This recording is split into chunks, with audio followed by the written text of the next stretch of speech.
department. And today we've got Dr. Lisa Martin speaking to you on sports psychology. You probably did read in the invite all of Lisa's accomplishments. Prior to going on maternity leave, she's been here for 10 years working in sports psych, and has also worked with Olympians, world champs, many athletes at the top of their game, and also athletes just on their way up as well. So I'll pass you over to Lisa. I'll get to hold. I'm actually on maternity leave. I've been here many years and doing way too many PowerPoints. So I thought today, as soon as I got invited to come and speak, I thought, can I just do it without a PowerPoint? This is my first time at USC without a PowerPoint for 15 years, and I think it's nice to be a sports psychologist instead of a lecturer. So I've been working here since I was 26 years old, and I just turned 40. So it's a long time here, and I enjoy teaching. And I enjoy teaching about sports psychology, but the most thing that sort of gets my blood pumping and my passion coming out is working with athletes. So I've been doing that ever since I became a sports psychologist in 2003. Many of you may have already seen sports psychologists, many of you know about sports psychologists, but for those who don't, a sports psychologist is basically a psychologist general.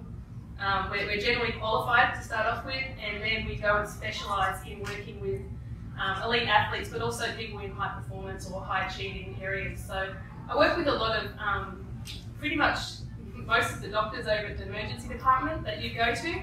You're in safe hands, they're too smart. But I work with a lot of those guys to help them to pass their big specialist exams. So that's an area that sport or performance psychology can also go into in terms of working with people who, even though they're really good with dealing with pressure, as you would expect if you're working in an ED, you're hoping that the doctors are very good at dealing with pressure.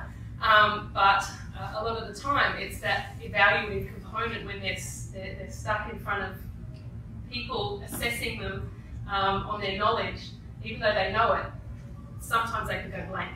So that's another arm of sports psychology other than working with athletes. So I work a lot with the doctors, and a lot of the things we talk about today in the handout, and I sort of kept it fairly general because Tanya said that a lot of the people that may be here are maybe first years, perhaps just coming into that high level sport, but then there's a whole lot of other people who have been around for a long time, and who are quite knowledgeable about sports psychology. So I've tried to provide a bit of a handout, and I won't go through it all, but a little bit about what a sports psychologist is, what sports psychology is, which is basically, if psychology is the science of human behaviour, then sports psychology is the scientific study of people and behaviours in sport and exercise or achievement contexts. So a lot of what I talk about is very applicable to everyday life. I work in private practice.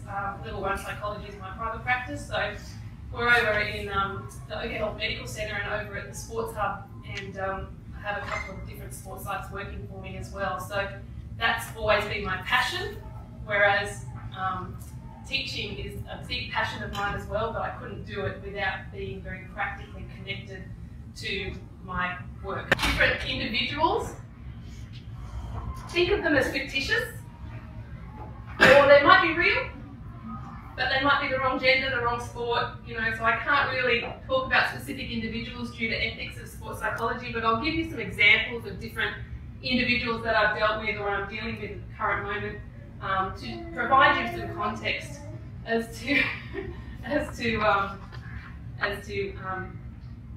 didn't realise she was on the floor. She's good? All right. So to provide some context as to some of the information in here.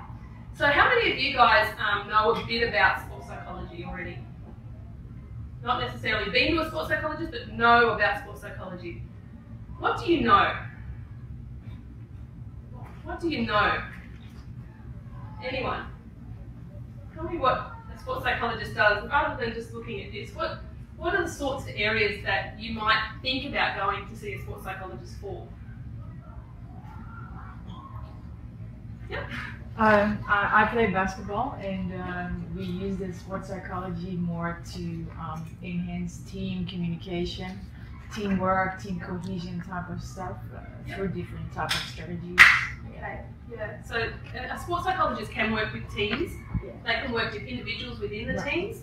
They can work with just the coaches and not the athletes sometimes.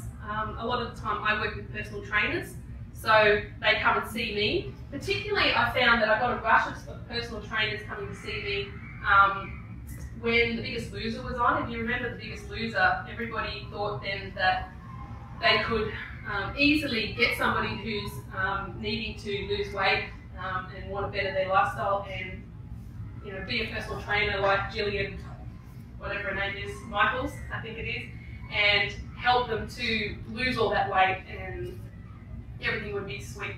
But it's not as easy as that. And so I got a lot of personal trainers coming to me to help them to deal with an individual who they might be working with. So that's another area that a sports psychologist can handle in relation to helping people to press the right buttons and to understand people's habits and to help people to change habits. So other than working in teams, other areas that you might see a sports psychologist for? Goal setting. Okay. Transition. Yep. Okay. 2 huge areas. Everybody here, I'm thinking, must set a goal at some point in their career so far. How many of you guys feel that goal setting has worked for you? Anybody? Raise a hand. Who feels like goal setting's worked for them? Who still really doesn't write down their goals and really just thinks them in their head? Can I get a show of hands? Yeah?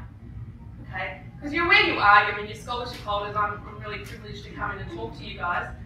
So, you are doing the right thing, you're getting to good places in your sport, but sometimes goal setting is one of those places that I work with athletes a lot in terms of helping them to get the best out of themselves, making sure they're setting goals in the right area.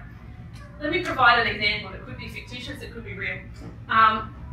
There's a thing called performance profiling. Does anybody know what that is? Does anyone know what performance profiling is? No? Okay, so how many times do you stop and think about your sport, what it takes to be good at your sport, and look at your strengths and your weaknesses with your coach or by yourself? Anybody ever do that? Yeah? So you're always trying to work on something.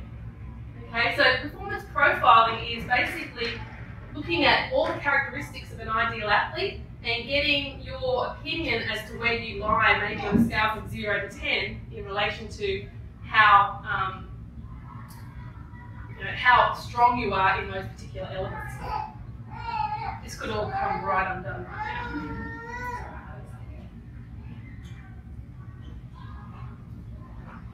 It's kind of like working in sport, really. It's like things can go really well, and you can feel like you're really proud of yourself at the end of the day, or things can go really badly. And I guess the thing is, at the end of the day, if she's the athlete, and I'm going to blame her for doing a bad job today, that's as bad as you guys blaming yourself when things go wrong, right? Because it happens. What could I do? I could learn from this. I could not bring my baby to a presentation. So when things go wrong in sport, we learn from it, okay? And when we're talking about performance profiling, a lot of the time we're rating ourselves on a number of different elements. It could be the tactical, it could be physical, it could be mental, it could be a whole range of areas. And when I've been working with this young sprinter recently, she's never done goal setting except for wanting to make the Olympic Games. Okay, and she still wants to make the Olympic Games, but she's never worked on elements that are going to help her to do that in a way that's intensive. And that's what performance profiling is. So goal setting is one of those areas that if you set the right goals and you focus just on 1 or 2 goals for about a month period, or depending on how you go in your sport, then you can see changes happen. So this one girl, she worked on her knee lift. If there's any sprinters in here, other than we have your mid-distance sprinters, see, she just worked on, and I'm not the expert in your sports, you are, but she worked on her knee lift, right? And so the whole month, every day, she set a performance goal for her training related to how she could get her knee lift where it needs to be. She rated herself 5 out of 10 on the knee lift in our session that we did prior to starting any intervention. And then every day, she set herself a performance goal, whether it be getting the spiky ball and doing mobility, whether it be doing certain activities and exercises before everybody got to training. And she worked and she worked and she worked. And at the end of, I think it was a 5-week period, she was then rating herself a 9 out of 10 in that particular element because she put all her effort towards it. And what happened from a result of that is that on the side, we weren't even aiming for it, but she hit 2 PBs.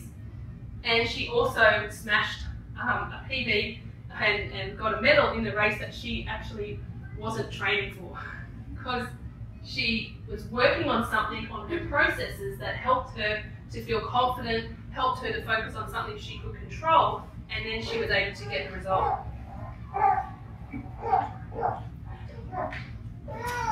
This is a good experience here. Oh, it's in there. This is like gold. So, by putting all her eggs into that basket, and while she was working on one thing of her physical, we were also working on her self-belief, and we were working on hypnosis. So we're working on helping her to believe in herself and to see herself performing the way she wants to perform. And it was funny because whether she's real or not, she brought a photo in of her racing, and whether she's a female or a male, I don't know. But her knee lift was perfect. And she's like, look, somebody took this photo while I was competing, and it was just like exactly, she said, I look like a runner. I said, you bloody are a runner. You are a runner. You actually are very good. But she doesn't believe in herself. Okay, so then suddenly she saw this change. She goes, well, I focused on my knee lift for 5 weeks, and it changed. And then we took the elements of that, what she was doing, to help her to mobilize her joint and to help her to get, because she said she couldn't do it. Her knee lift wasn't good enough, ever. She couldn't ever do it. And then she was proud of herself with a 9 out of 10. So then what did she start working on? Well, if it can work for my knee lift and I can get personal best results, what else can we work on? So she started on her arms, okay? Seeing her fingertips when she runs, getting good technique at the same time as being consciously aware of really training herself before training, during training, and during races in a way that's going to help her to focus all her effort on one element. And so she's seeing changes.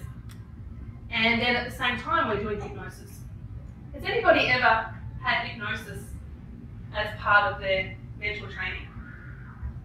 No? What do you think of when I say hypnosis? What's something that conjures up in your head straight away, whatever it is? A magician. A magician? Yeah, totally. Yep. Yep. So, sit on the chair, I'll do some hypnotherapy, and you'll end up clucking like a chicken. Okay? I don't want to do that with Lisa, I don't trust her enough, I might not. If you've never had hypnosis before, it's part of mental skills of a sports psychologist. Some sports psychologists. Okay? What it is a lot of the time going into a relaxed state, making your subconscious very suggestible. Okay? And so you have some issues with self-belief that get triggered when you compete against a certain athlete, when you compete at a certain venue. You have self-belief issues for a particular type of race. For example, if you're a sprinter again, you might hate 800s, but you might really love 400s. You might have a panic attack every time you think about an 800, but you might be fine and really confident with 400s, but you have to race them. Okay, so there's elements there that we can start to say, well, what can we do to do something about that that's going to help you? And so when we put people into a relaxed state, your subconscious becomes very suggestible when we do hypnotherapy, and it's something that I use a lot for self-confidence. I don't do it clinically, so I don't pull out your memories and, from trauma or any clinical things that I don't want to make anyone think that that's what I would do. A lot of clinical psychologists do that. I do it all for positivity and for performance enhancement. Okay, so a lot of it is very similar to what you would do if you ever engage in imagery. Have you ever heard of mental imagery? Okay, who uses it as part of their performance? Okay. Okay. How so? Like, what are the different ways that people can use imagery? You won't get stuck on one person, so don't feel like I'm going to hound you, but how might you use it? I imagine what's shown in it and like see it happen. Okay, and you play golf? Yep. So See the ball go in the hole. Yeah, a lot of my golfers use it for is it a pre-shot routine that you see? Yep. Okay, so pre-shot routine. Anybody else use it differently? Yeah, just running through the motions of on the test or something. Okay, so using it is part of your test, and I mean I'm remembering equestrian movements. Is it movements? Yeah, that's the right terminology, isn't it? So in each sport, there's the lingo that we've got to use. So if I'm doing mental imagery with somebody and helping them to conjure up a really strong picture as to what they want to achieve, I've got to use the right lingo, which if I was working with you, we'd sit down and we'd talk about it. And we'd talk about what you want to achieve and what it looks like, and then we use all the right language other than me developing a script for you and putting you into a subconscious hypnotic state and then talking to you about all the wrong things. And in your hypnotic state, you're sitting there going, she's a moron. What's she talking about? That's the wrong language. I don't even, it's not an exam, it's a test. You know, it's not a skill, it's a movement. So we use all the right terminology to make sure that you guys are in your hypnotic state and feeling that positivity of familiar things that are related to your success as an athlete. Okay, so mental imagery scripts are put into a hypnotic script. So you go right down into a subconscious state, and then we put any, you know, if you have negative kind of self-belief things coming up, we kind of layer it on top of it with a positive suggestion. And so next time when you get triggered, it doesn't necessarily come up and interrupt your performance, it actually enhances your performance. So I did some hypnotherapy with an athlete the other day. First time, he said to me, I'm not hypnotizable, I don't relate, I don't, and I said, well, why do you say that? And he said, well, I'm willing to give it a try, I just can't relax. And I said, give me 20 minutes. So he sat there and we did some hypnotherapy, and it was 20 minutes. He can remember everything I said. He is there and present the whole time. I'm not going to make him do anything he doesn't want to do, but part of it is helping him to relax and have some positive association with himself as an athlete to start off with. It's called the induction. We go in, we come back out again. And at the end of that, he got up and he's like, that's not what I thought it was. He went to training that day and he did a PB. And he's like, I don't know if it has anything to do with it. Probably doesn't. It's not like a magic wand, but he did a PB. And then the next week at training, he was really focused on it, and now he wants to come back for some more hypnotherapy. So it's just another tool which can help people with their self-confidence, anxiety management, it can help them with stress management, and it can also help them to activate, to deactivate a lot of the time when we're so highly strung and busy in our lives. It helps you to kind of come back, give your central nervous system a little break, and also think of positive things rather than worrying about everything all the time. So that's another tool, and I didn't put it in here, but it's something that I use. Okay, so there's some ideas as to, you know, mental imagery, hypnosis, goal setting, a bit of team culture, a bit of team communication work. There's some of the ways that sports psychology can be used. I've put some more information in here in terms of it's not necessarily just about mental preparation, and that it can also be about you managing your personal life outside of your sport, which, you know, we all have a life. Although most of my athletes say to me, I don't have a life. I had a 15-year-old tennis player the other day saying to me, you look like you have a life, I don't have a life. And I said, I don't have a life. I've got 2 kids. I've got 2 kids. And I'm selling my house at the moment. I don't have a life. She she's like, well, I want a life. And she's 15 and she's about to travel around the world for her sport. And I'm like, if only you could see. If only you could see. But a lot of my athletes, and I wish somebody told me about sports psychology when I was an athlete, by the way, because I never knew about it. And I used to play basketball. I was playing basketball in college in America for a while. And even then, when we were very well looked after with all our strapping and our, our weight training, we had a strength and conditioning, we had the strapper, we had all the people that do all massage therapists, all the people that do the good things for you. We never had a sports psychologist. And I wish somebody actually had some kind of, communication with me about some of the things that I communicate with athletes about now, because it does make a difference to people who are open to it, of course, because not everybody wants to talk about things. But when you're dealing with stresses in your life, and that was the second point that I kind of talked about in here in terms of managing personal issues, that's something that you can come and talk to a sports psychologist about, or whoever it is in your life that you want to be able to download on, and be able to get it out of your way, so to speak, so that you're not in your own way when you're trying to perform. And a big part of my job, I think 90% of the athletes that I see for stress management and performance anxiety. Okay, so it's not that there is necessarily an issue, and people a lot of the time think they have to come and see a sports psychologist because they have an issue. And I put here, they don't see people when things go wrong. That's not the only way that you need to go or you might want to go and see a sports psychologist. It's for performance enhancement, it's for maintenance, it's for developing the mental part of your sport. Just as much as you put time into your physical, you put time into developing your goals and to developing your communication as a team and as a team member, and you go into developing an understanding as to your self-belief and trying to get your potential in relation to your ability to handle stressful situations or important competitions, or both. Okay, so lots of different reasons to go and see a sports psychologist. A lot of the time when mums ring me up, they say, you know, we've gotten to this point where my kid is in tears every day, particularly after the weekend when they don't feel happy with their performance, and we really need some help now because we feel like he really doesn't want to, or she doesn't want to do the sport anymore, and we don't want that.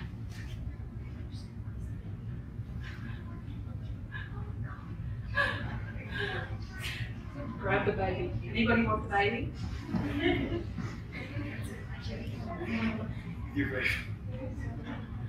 Yep. She's well looked after. So there's lots of different areas to talk about. Now what I wanted to do is I want to talk about some particular presenting issues for sure, because that is a big part of my job as well, but I really wanted to nail kind of the message home that you don't have to have something wrong to come and see a sports psychologist. At the moment I've got athletes travelling around the world. There's nothing wrong with them. They're travelling around the world. Some of them are younger than others, so it's quite stressful on them. I'm their download. I'm the person that, you know, at the end of the day, I don't know if you guys have used Zoom, web conferencing, kind of video conferencing, kind of like Skype. She presses on my box on Skype, on Zoom, and I pop up, and she's there going, oh, blah, blah, blah, blah, blah, blah, blah, blah, blah, blah, blah, blah. Oh, I feel so much better now. Thanks for that. See you later. And I'm like, oh, okay, I'm going to go have dinner now. So a lot of my athletes, I've got golfers and I've got tennis players. I've got a lot of athletes that are very solo in what they do. So they're out there traveling and everyone thinks it's very, you know, glamorous, yes, and it's not. I travelled with the Australian swim team for 3 years in the Paralympic swim team mostly, and people are like, oh, you got to go to here, there and everywhere, and I'm like, yeah, we got to see the pool, and we got to see the hotel, and then we got to see the dining room, which was the most exciting part of my day, and then we got to go back to the pool, and then we got to wait for the athletes to wake up so that we could see them again, and then we could take them to the pool, and then we could get on the bus and come back to the hotel. hotel. So a lot of my athletes that I see, there's nothing particularly going on wrong, but I am their person that we talk through how they're going. I had one athlete jump on to Zoom on the weekend, and she is out there playing her heart out and not getting much success. And it's hard, but it's more about the process of her discussing what's going on, what worked well, what didn't work well, and starting to think about how she can bounce back from her mood, which is quite flat at the moment because she expected, and everybody else expected her to go and kick a bit of butt. And now she's not meeting expectations anymore. Okay, so that's something that, you know, last week she was winning and she was great.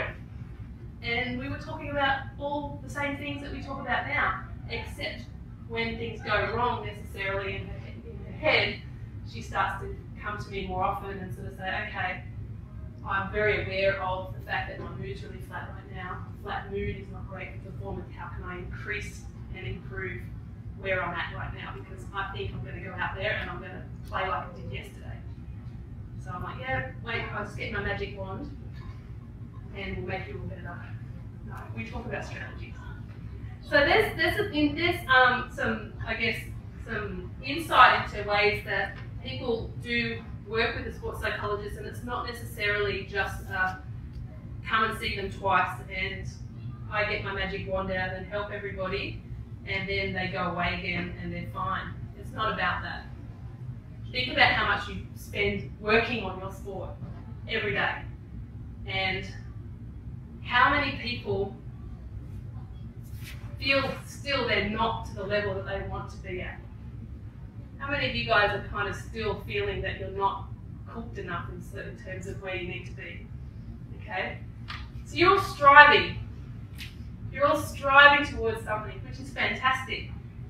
But then, is there anything that you would do differently looking back on your past year that, you know, could have helped you have a better outcome? And you guys are always thinking, well, maybe I could try massage. Or maybe I could try, you know, warming up in this different way. Maybe I could try a different coach. You know, maybe I could try working with this coach who I hear has done really good things for my competition. And, oh, maybe I should just get rid of that boyfriend or girlfriend that's bringing me down. The amount of times I hear about that, I think it's his fault. He must be the cause of my lack of performance, you know? So I put a few tips in your sheet, and one of them is take personal responsibility. We spend a lot of time sometimes pointing fingers when we're not reaching our potential, and that's a lot of your energy going towards something that you can't control a lot of the time. So bringing the power back to you and thinking about how you can move forward by planning your mental preparation and your mental side of your sport as well as your physical side, so that they walk together hand in hand rather than just sort of going, oh, well, I'm not good enough, that's not going to change. I'm obviously not cut out for this. How many people have gotten to that point? Anybody decided to give up their sport at any point? No? I changed. You changed? To triathlon? From short course to long course. From short course to long course, yeah. What made you change? I wish I hadn't met you several years ago. What was your main reason for changing? I was hitting a bit of a block. I used to get really bad performance anxiety. I used to have a fainting response in the start line. A fainting response? Yes. I used to have a bit of an out-of-body experience at the first stage of the swim, which I put an incredible amount of pressure on myself. And then if you're not there at the end of the swim, that's your race gone. I think, and I'd taken a year off. It was my last year under 23s and had completely focused. I wanted to win the under 23 world champs for the triathlon, and my coach completely believed in me, but I was lacking a bit of self-belief. Okay. But my performance and training was there. I just couldn't replicate it into a race. So that training to competition Yeah. transition. Yeah. Okay. And so you decided then to give up on. Sounds like you're pretty good though. Well, You were pretty good at short course. yeah, towards the very end, just before I did a duathlon, I started using mental imagery before a race. Yep. So I would go included as part of my warm-up. So that really helped. But I don't know, I just could go back to the short course. I did the long course. And I switched that as well. So have you ever done another short course again? No. No. That one's out there. And I mean, can I just ask something here, and just, if you don't mind, I'll just ask another question. Do you think if you stuck with it that you would have gotten there in the end in terms of where you wanted to get to? Do you think you had the ability? Yeah. Do you enjoy long course? I've actually changed to cycling now. For other reasons. Look, the good thing about triathletes is you are good at 3 things, right? Well, sometimes one thing more than another, but you can change. So you've given up long course. Will you ever do another long course again? Yeah, probably. Okay, right. So it's not gone and forgotten. Yeah. It's still fun. Yeah. Or is it ever fun? It's really slow. Yeah. Yeah. Is anyone having fun in their sport? Yeah?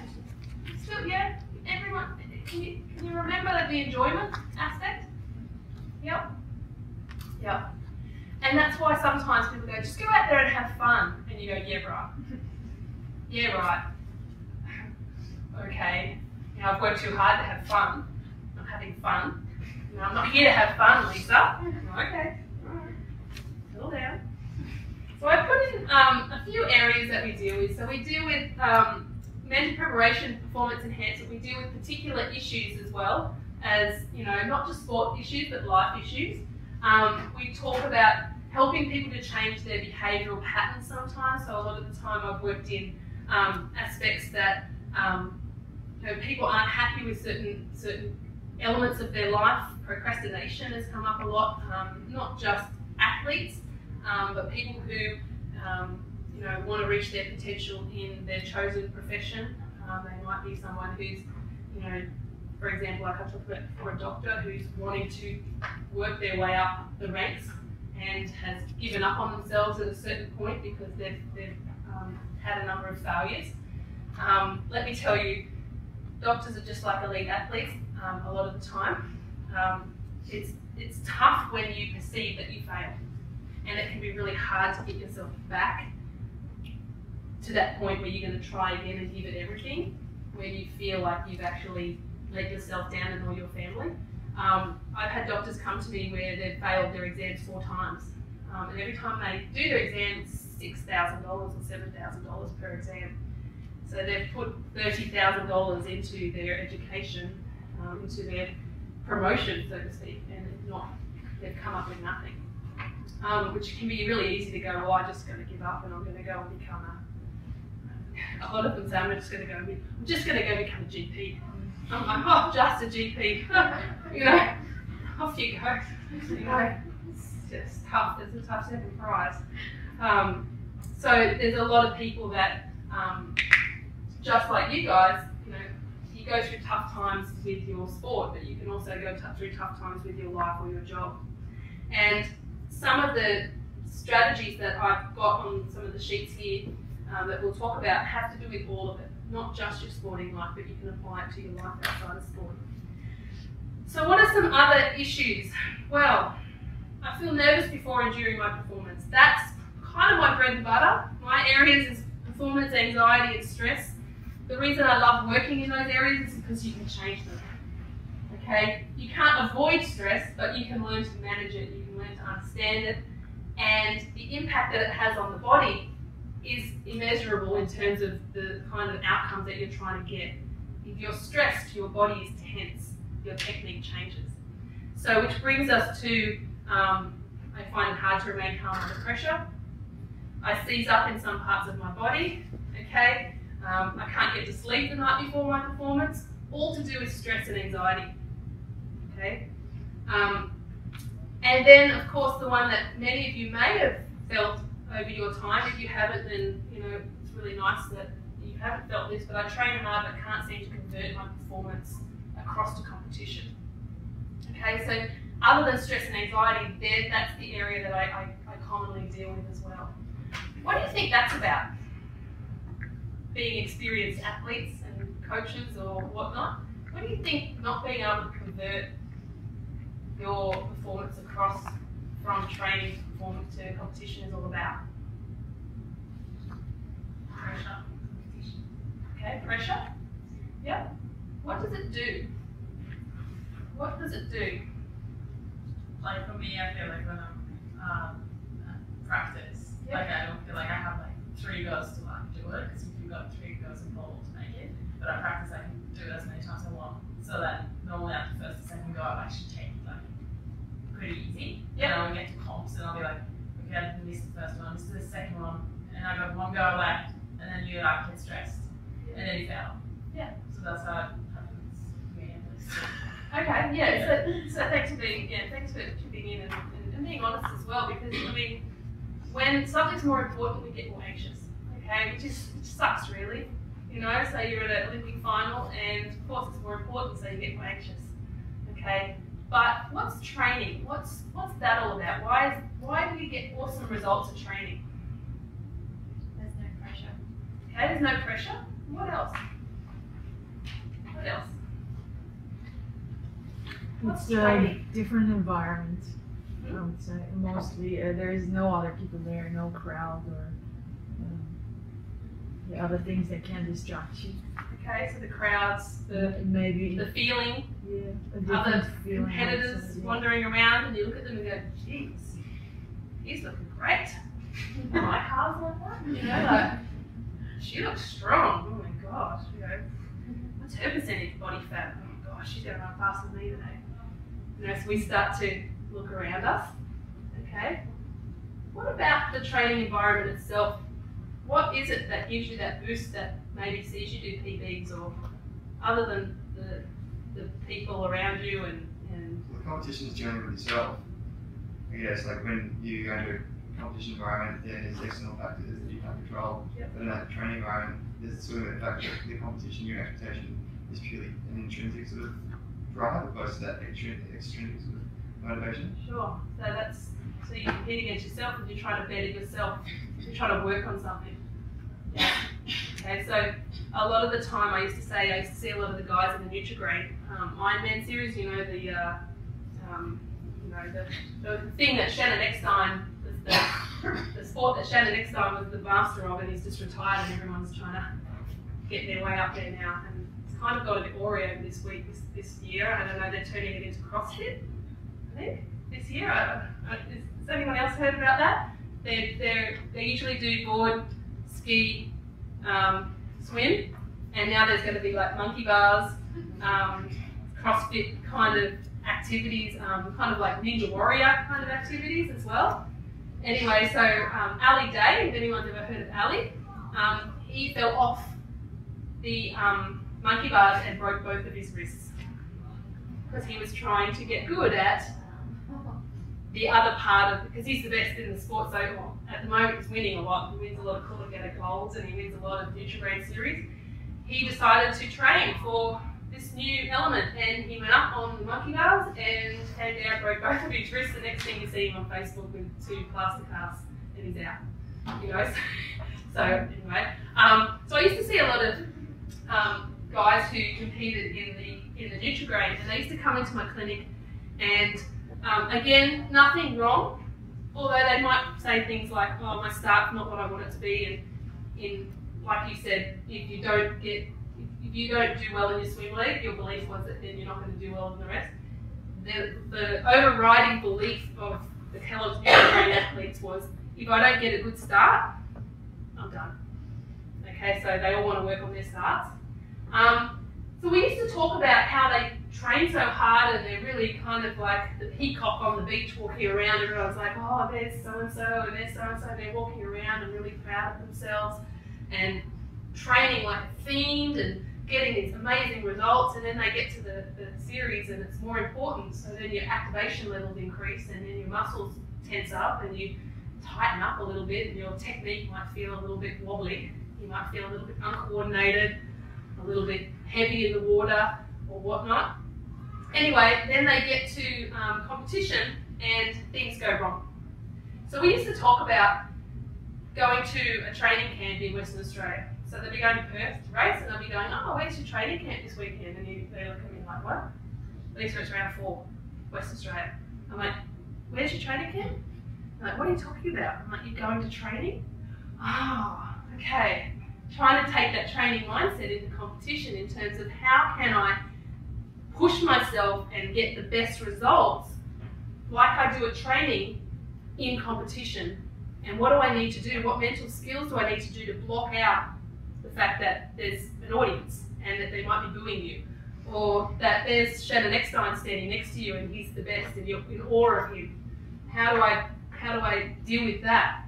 You know, what would I do at training? What would be my mindset at training? So we work very hard on acknowledgement of, yes, it's more important. Yes, it is a competition.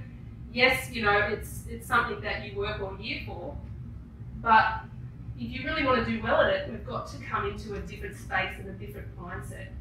And so really working on that mindset and helping them to take their training performances into competition. I worry about things I can't control while competing. Okay, so that kind of comes into it as well. Okay, what are you focused on? What psychs you out at competition? What psychs you out most of all? Anyone's got something that definitely triggers them?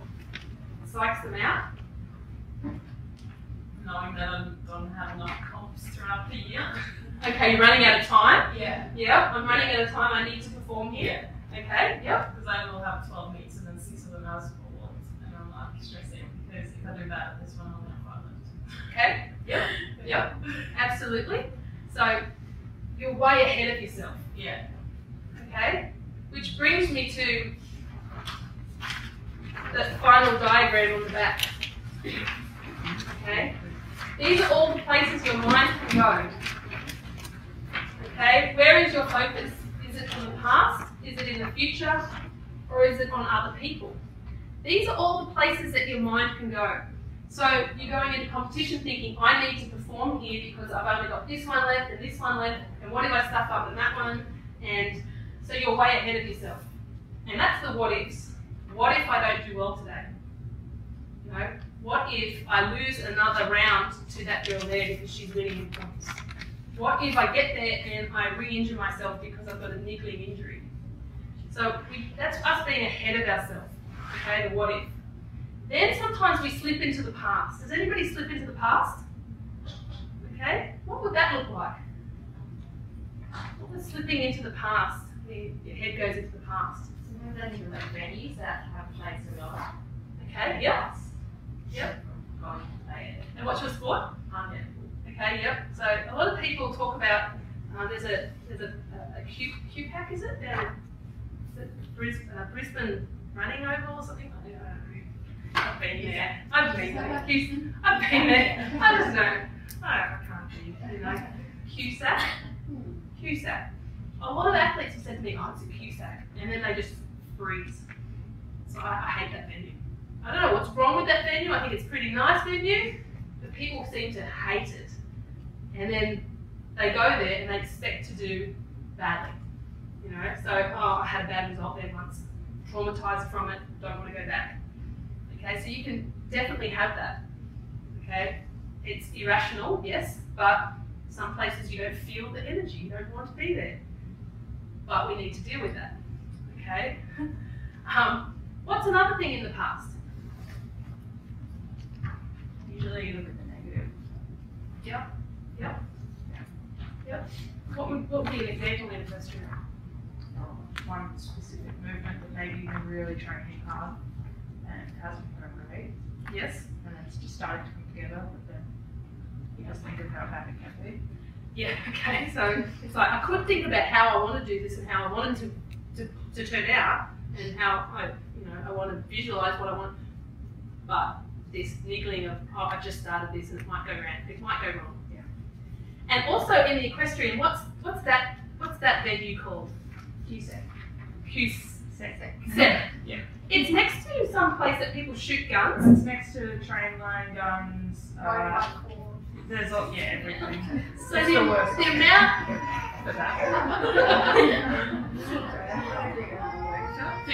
You're right.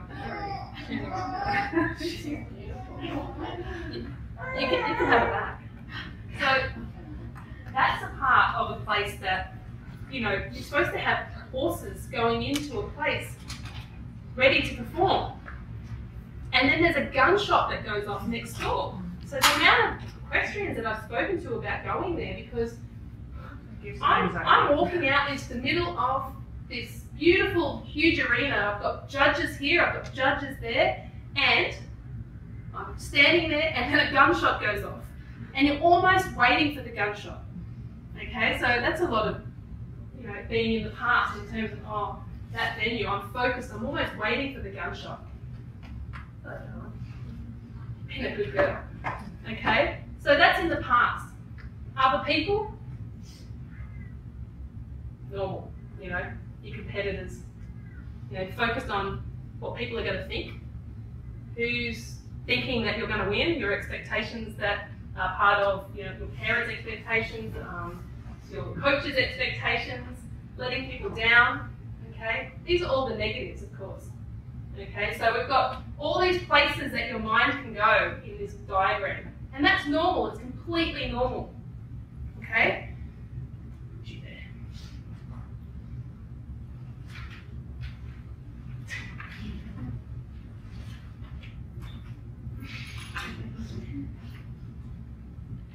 It's completely normal. However, if you spend too much time in those places, an emotion's going to come with it. So if your mind and your thoughts go to the fact that you have to do well in this competition to be the best in your sport, then you spend too much time there and emotion's going to come. And that's what I've got in the other boxes. Usually that emotion's anxiety. Okay? If you go in the past for too long and think about all the errors that you made at that particular venue, or that you stuffed up the race before, you know, the one that you were just about to race, and you focus on it too much, an emotion comes. And that's usually going to be a sadness or a depression or an anxiety that's going to interrupt you. And of course with other people it can be a range of things. So this is all normal, right? What do you do about it? What do you do about it? So I've got that little central part of the diagram there that says now. Focusing your mind back in the present moment. Easy enough said, hard to do. And that's what mental toughness is all about. It's about being able to acknowledge where you're at. Oh, I'm thinking about that I'm going to stuff up today and that this is my last chance. Don't spend too much time there, but identify it and then have a way to bring yourself back to focus on something that you can control. Because you can't control the past, the errors done. You can't control the future. Okay, in terms of, you've got 12 competitions for the year. If you think too much about it, it's really taking your energy away from what you're doing right now. And if you think about other people, even if somebody absolutely hated you and you're competing against them, you can't do anything about it. You can't do anything about it. If the coach just doesn't like you, if you've put your whole performance on the line out there for your coach and still the coach thinks that you're just not good enough, you can't do anything about it. So it's all a waste of your energy. So a lot of the mental toughness strategies is about being flexible with your thoughts in terms of identifying where you're at and then coming back to something that you can control. And we call it dropping anchor. So if we were going to drop anchor in this moment right now, I would get you all to sit here and do a mindfulness exercise, which I'm not going to do because we're running out of time. But it's about coming back here. And so a lot of my athletes and my doctors are doing things like sitting between sets in a tennis match, looking at their hands, analysing their hands, looking at the colours, looking at the wrinkles, just focusing totally on here, because it helps them to take their mind away from all those other places. Okay? My doctors, they're wiggling their toes in their shoes. No lie, I had a doctor come in and he said, I intubate people all day in the emergency room and I'm crap at it. I'm like, oh great, where do you work? Okay. He said, I've been looking at doing your mindfulness exercises, which is bringing your attention back to the present moment and focusing on something you can control, and it might be just feeling your hands against each other and just being present, totally focused on this. He said, but wiggling his toes is what he was doing before between exam blocks. So they have 10 minutes on, 5 minutes off, 10 minutes on, 5 minutes off. And he was wiggling his toes and he was looking at his hand and being mindful of his hand. He said, but I started to do it before I intubated people, because you go to intubate people, which is putting a tube down their throat, and he said, and you never get it right the first time. He said, but what I've started to do is stand back, take a deep breath into the bottom of my belly, wiggle my toes and just focus on my toes. I've got it in my hand. They're dying. And I stand there, I wiggle my toes and I step in and I put it in them. He goes, 100% Lisa. I'm like, good. How many lives have we saved? He said, but what does that do? And I said, well, what it does, it's like taking out your brain, getting rid of all the crap, all the thoughts, all the doubts, all the worry, all the thinking about the future, the past, everything else. It takes it out. It gets out all the crap. You put it back in your head and you press reset. Then you can think. And this part of your brain is your CEO. This is the part of your brain that makes all your decisions. And why can I not make decisions when I'm in the heat of the moment? It's because your brain is overloaded, and we call it flipping your lid and going primal. You start to operate on your emotion. Okay, so it's very much a part of what we talk about in sports psychology, is to how much your brain is full. Okay. Has anybody had an experience with anything like being present, being mindful, that has been a positive thing for them in their sport? Yeah. What have you done? So I was a powerlifter and I was going for a 10 kilo PB comp. Okay. So it was 165 at 47 kilos body weight, like just ridiculous. Yeah. And just before I walked onto the platform, I didn't do anything specific, but I knew before I stepped up that I had no lift. It's like never even attempted it before, didn't know what it felt like, but I knew that I was going to get that before I even tried it. Yeah. It was, yeah. So there was no crowd, it was just me. Yep. It was, yeah. Yeah, and you were able to block everything out, stand up there, feel confident, and just... Yeah. And it was easier than what my 55 was. Okay. So yeah. Right. And so you went, oh. Oh. What I do? Can I do that again? A lot of athletes say, I did that, I can't do it again. Yeah. How do I get that again? Yeah. Okay, so we get this moment of going into the flow or into the zone, and a lot of the time, what the research has shown is that correlates with being in the present moment. Okay, so by being able to block everything out, it's going to fall out of there. By being able to block everything out and focus just on what you can control. Now to finish up, I think I put a few tips down on the paper, which is here for you, and this is just some tips that I put down as, you know, I see a lot of athletes, I'm still seeing a lot of athletes. I'm not back at the uni, I'm 12 months maternity leave from here, but I'm definitely still seeing athletes because, you know, they've got world championships. You can't have a baby. You can't have a baby, you've got to keep working. But these are just some key advice that I work with a lot of different individuals, and I think, you know, if you can get your balance right, first of all, in your life, really, if you can get your balance right, you're a long way to being able to be successful. And that's by making sure that you've got all those things that I put down here. Being gentle with yourself, first of all. I have one golfer that has told me he has not taken a day off in 2 years. He has hit every day for 2 years. And guess what's wrong with him? Burnout. Okay, he's so stressed out. And the fact that he might miss a session is really a hard thing for him, because then he's going to get behind and he's not going to be good enough and da da da da. So I put in here, plan your regeneration strategies, and I'm sure you guys all do it, okay, with your recovery. But being able to have a day off, have some time off, have some time to yourself, alone, without a screen in front of you, scary, okay? Being able to do things that are going to help you to reset your brain are really important. We've talked a bit about goals, but if you're going to set the goals, make sure you identify potential obstacles, because that will help you.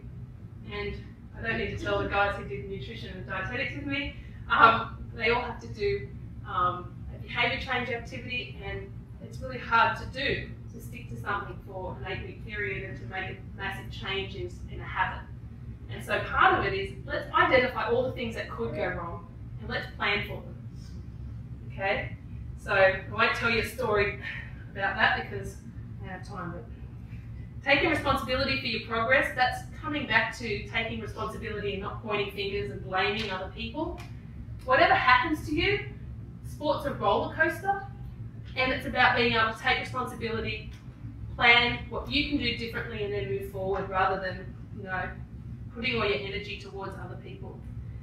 Routines and a focus plan, they're coming back to the present moment. So that's, I go to my sport, I get there 2 hours early, I do this, I do that, I get my equipment ready, I do my warm-up. This is your routine. Just like you turn up to training every day and have a familiar routine. The more familiar it is, the more likely that you're going to perform. I said here, trust your skills. Okay? Once you're at competition, you can't change. Just trust yourself, believe in what you've done so far, and being able to drop into that present moment, just focus on what's going to help you get the best out of yourself on that particular day. So at some point you've got to trust you've done enough. Flexibility in your thinking, okay, I'm not going to go on with that, but that's a lot of what the routines and the different thought control techniques that we talk about in psychology is about being flexible by going to the future, noticing we're there, coming back to something that's going to help us, coming back to our focus plan. Learning to breathe. I won't also go into that, but that's probably one of the biggest areas in sports psychology. Because breathing into the bottom of your belly, according to doctors, because I was teaching them how to do it, but they told me there's blood in the bottom of your lungs, apparently. There's blood in the bottom of your lungs, people. If you breathe into the bottom of your lungs, it actually helps the diffusion of oxygen and helps you to actually calm your nervous system.